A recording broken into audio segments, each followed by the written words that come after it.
చిట్టి చిట్టి కథలు. చిట్టి చిట్టి కథలకు స్వాగతం. ఈరోజు మనం చెప్పుకోబోయే కథ పావురం చీమ.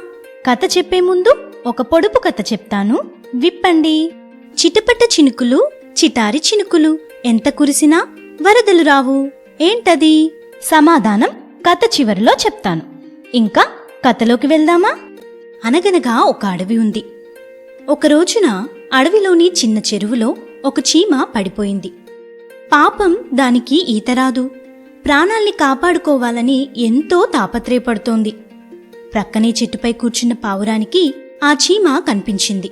చీమ పరిస్థితిని చూసి దానికి జాలివేసింది. వెంటనే ఒక ఆకును త్రెంచి చీమకు దగ్గరగా నీటిలో వేసింది. చీమ దానిపైకి ఎక్కి క్షేమంగా ఒడ్డుకు చేరుకుంది.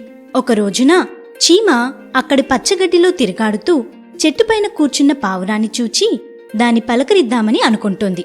ఇంతలో దగ్గరలోనే ఒక మనిషి తుపాకీతో నిల్చుని ఉండడం చూసింది. అతడు పావురాన్ని చంపడానికి తుపాకీ గురిపెడుతున్నాడు. చీమ పావురాన్ని ఎలాగైనా రక్షించాలనుకుంది.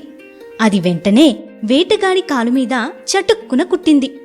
ఆ బాధతో అమ్మో అని అరిచి తుపాకీని ప్రక్కన పడేసి వేటగాడు తన కాలును చూసుకొనసాగాడు.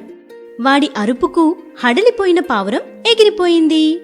ఇట్లా చీమ పావురాన్ని రక్షించి దానికి ప్రత్యుపకారం చేసింది. ఈ కథలోని నీతి ఏంటి? ఆపదలో ఆదుకున్నవాడే నిజమైన మిత్రుడు.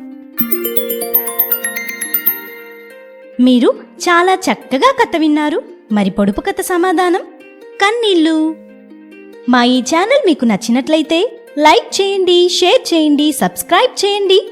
మరిన్ని కథల కోసం బెల్ ఐకాన్ని క్లిక్ చేయండి.